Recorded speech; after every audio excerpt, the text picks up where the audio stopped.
Looking at my life now, I am grateful and blessed with the upbringing and support my family has provided me.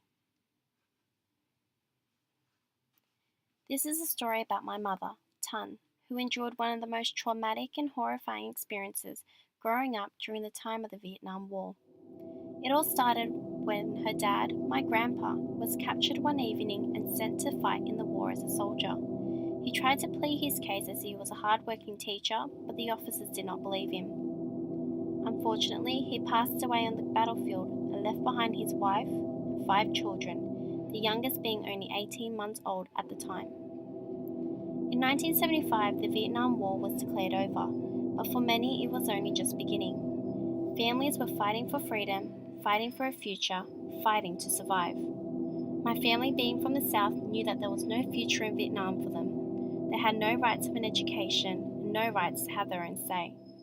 My mum was only at the age of 16 when she escaped one September evening in 1981 from her home to a small riverboat with her cousins. She remembered all the emotions that were running through her mind that night. Afraid, terrified, fearful that they were going to be captured by the officers patrolling nearby. She felt a sense of relief when they made it out of the shores on the small boat filled with children, infants, men and women, 3 of which were pregnant and 1 of them including my auntie.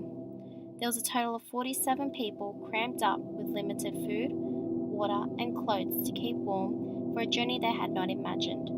There was one night my mum still remembers where pirates came on board who robbed and shot some people around her. They shoot. Why did they shoot? On their check. They take all gold, money, rice. They take all your food, all your money? Anything, yeah. Everything. And clothes.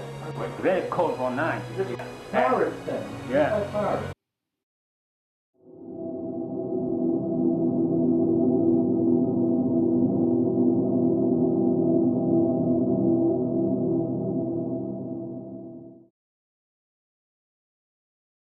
On September 21st, 1981, after 5 days in the ocean off the coast of Vietnam, an American ship rescued everyone on that boat. This footage was captured by one of the American crew members of the entire rescue. The ship threw down a ladder and my mum climbed on board. Once she had stepped foot on that ship, she had a taste of freedom. Alongside of her were her cousins, who today I call my aunties and uncles. There are 8 of them currently living here in Sydney, who were all rescued on this small riverboat at sea. Late last year, my family had tracked down this footage and they all sat down and viewed it together. The feelings of hardship and horror came rushing back for my mum as she sat in disbelief how fortunate and blessed she was given a second chance in life.